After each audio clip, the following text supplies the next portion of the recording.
Hey guys, it's Corey again. Today we're just going to finish up Dimitri Shapiro's Mind Studio for the Enterprise talk from Imagine AI. This is just a Q&A section. I guess I should have probably just thrown it in the last video, but put it out now. So I got the other video out already, so I figured I'd tack this one in. Let's see what he gets for questions and answers. Could you speak up? Yes.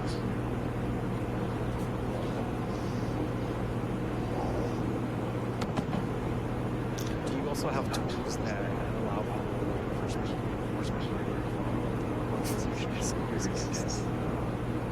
We don't in the platform today. So again, even though the domain is mindstudio.ai, we call ourselves an AI platform. We don't have a single data scientist on staff. We don't build any models. We don't train any models. We're sort of this abstraction layer, right? We're sort of the application layer of AI, sort of abstracting all of the innovation in models, all of the innovation in sort of the underlying infrastructure, and creating a stable base for people to build applications that do that. Anything that has to do with the intelligence layer itself, fine-tuning, reinforcement learning, any of that stuff, is done outside of our platform. It's very interesting that this, I hear a lot of people complain, this application, that application is just built on top of other people's stuff. Well, one of the things, working in high tech for as many years as I did, everything is built on top of someone else's stuff. Absolutely everything. Even me sitting here making these videos is built on top of somebody's operating system, on top of their hardware, on top of the plus software that's running on top of that stack. The operating system is running on, it's like, oh my gosh, so what isn't built on top of something else or everything else? And people are, at least I own it. I don't know what you own. Things will change. All the underlying stuff is not yours. You're built on top of that. Now these guys are kind of interesting because they are they say that they're an AI company, but they are not developing any specific AI, any AI specific pieces of infrastructure. They say they're an abstraction layer sitting on top of it. So they're just using and manipulating the data, creating a platform for kind of that co-pilot operating system. Very interesting.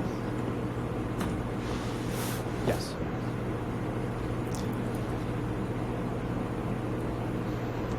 Cannot hear the question. Do you have any deployments in highly regulated industries like banking, where data protection is, those standards are a lot higher, and what is the security layer?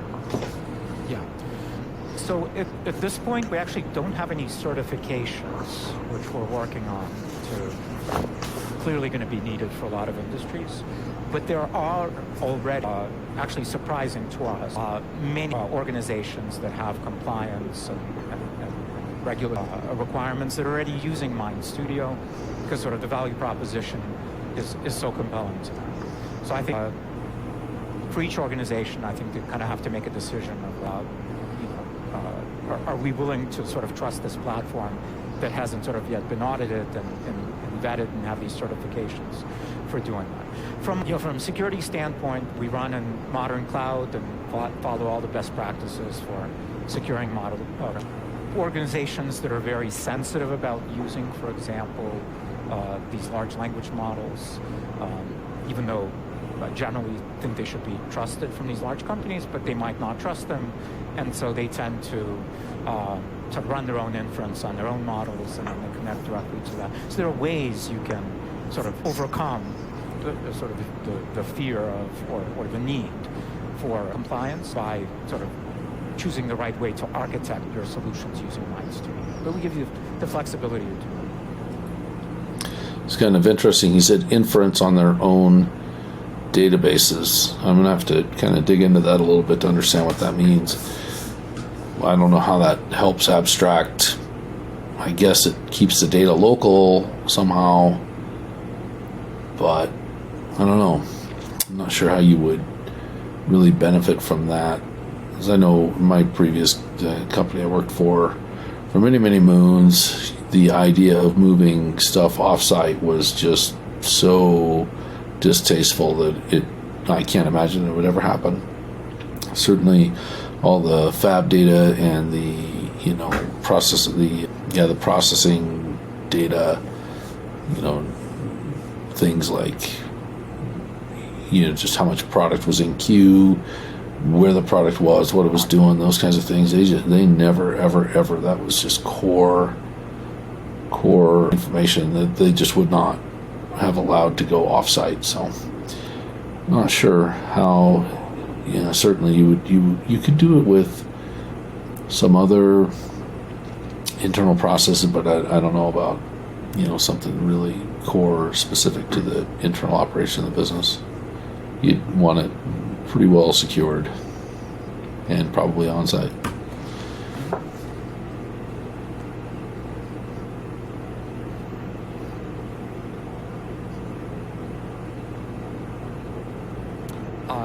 This is a question I get often, and I always struggle to answer it because I'm not sure. I think it depends on how you. Not sure what the question was. As I showed you recently in that matrix, it's already being used for every job function, sort of imaginable. Sales and marketing, again, just in our experience, tend to be early adopters, and so we're typically found not by sort of the IT group and sort of top down. It typically comes with it. Somebody in an enterprise discovers this, starts playing around with it, brings it into the enterprise, builds some capabilities, and then other employees see them doing that, and they get trained, and then later, IT or procurement reaches out to us to do that. And but I think it just depends on what part of the organization you sit in, where you find value. Makes a ton of sense. Should I be thinking about this more like a... Very interesting because he said they have no salespeople. They have, I don't know how anybody finds out about it. You just stand up a website and then they go find it somehow. I don't know. That seems really, really weird to me. I just can't imagine that you would ever be able to. I mean, you build a business. You need to have marketing. People need to know. Marketing to me is getting your company's value proposition in front of qualified buyers. Sales is getting those qualified buyers to actually exchange money for that value proposition. So how I don't understand it. And he's saying bottoms up, tops down. Tops down means IT goes out and finds this. Hey, you guys ought to use this, or someone up in the upper management organization goes out there and finds that. That was rarely the case. That was not the innovation hub by any stretch of the imagination, the upper part of the organization. Now you look at the bottoms up, you say, okay, well, we're going to go out and find this tool. That was one of the things they hated, was that you just kind of, you had all these tools that people would hear about. Some friend, some colleague that worked at another organization, another company, competitors that would be using a tool, and you would find out about it somehow and then start using it internal to your business as well. I don't know. Very interesting. I just can't imagine being very successful with that kind of a model where you had no marketing, sales kind of function. Seems weird. An AI IDE where it's a design studio, or is this more like an infrastructure piece, like the new AWS to run my AI apps? How do you monetize it? It's both. It's an IDE, an integrated development environment that allows you to learn to use it and build these things, and then it's also the thing that runs it, and so it's both. We monetize it in the following way. There's a free tier that anyone can start using instantly. We give you some credit for inference and vectorization and querying vector databases and such. And then when you sort of go beyond the threshold, then you have to put in your credit card, and we charge you metered billing for the resources that you use. And there's also a pro tier, which is if you have a team and you want to have a collaborative workspace and be able to create AIs and share them and do that and get better support and things like that. And then coming shortly is an enterprise tier that gives you more of these sort of capabilities that enterprises need, SLAs and compliance and all of that. It's SaaS, metered SaaS.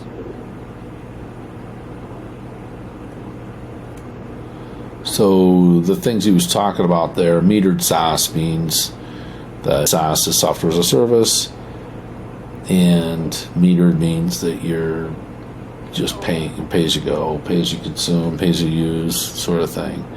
He also talked about SLA, which is service level agreement, and that is some level of, it's both a how much of a product will we give you to use, like how many concurrent users, how much volume each user can have, how much aggregate volume you could have, those kinds of things are service level agreements. It also would include things like uptime, how much uptime you would, uptime percentage you are expected to get. So 5 nines, however many nines you want, but 5 nines is one of the higher ones that I was familiar with. And then you would also have reporting, probably monthly, quarterly, annually reporting on, what the performance has been, how much uptime. That also will speak to how integrated into your business will it be, and how critical of a service it becomes. So, yeah, the enterprise stuff is really, it's going to be quite different, but it's still, again, interesting. These guys are not, I guess, advertising. They said they have no salespeople, so I don't know. They just kind of onboard people magically. Yeah, how do you get the agreement to go do this? They just kind of organically decide. Very, very interesting. Yes. Yeah, it's funny that you bring that up. Earlier this morning, I was having a meeting specifically about that. In fact, thank you. I meant to mention this. We now have a lot of, I'll call them agencies, that are already using Mind Studio and doing work for enterprises, or reaching out to us and sort of wanting to now train their agency employees to do this kind of work. And so, yeah, that's coming shortly. There's actually I guess I'm not going to announce it here yet. But soon will be announced a very large company that has been using Mind Studio for the last few months and have done already a lot of digital transformation. They were an early adopter of AI, so they gave all their employees access to ChatGPT and Midjourney and things like that. They were an early adopter of Copy AI and Jasper, and they've pulled all of that out and replaced all of that with custom-built Mind Studio AIs. And so that's great. But perhaps more importantly is last year they served over 2 million SMBs with creative services. So those are their customers. Wow. And they are now tooling up for being able to take Mind Studio AIs to these 2 million SMBs as a line of business. No. Wow, 2 million. That would make sense too. Mm-hmm. Cannot hear the question. These thumbs up. Thank you. Great question. So the question is, if now there's a new model comes out, how long does it take, I'm paraphrasing, to get there? About 15 minutes. Seriously, this is a thing. We do this. This is our fun thing. When new models get announced, 15 minutes later, we announce that we support the models and get people using it. You can find it on my LinkedIn post. By the way, so I'm being told I gotta go. Thank you so much. It's amazing, when you think about this, we're releasing models, AI models, and the integration, the adaptation is 15 minutes. Not only is AI changing super, super quickly, but things are being able to be adapted, integrated at neck-breaking speeds. It's just super interesting to me that it's gotten so easy to do these types of integrations. They've really, I guess the integration is probably, the reason it's so easy is because it's really, bringing things natively to humans in some way or another. Your ability to integrate with it or utilize it with natural language. Yeah, that by doing that, you don't have to have any really specifically tightly defined API. If any of you want to find me on LinkedIn, please do, Dimitri Shapiro, and we can continue conversations there. Thank you.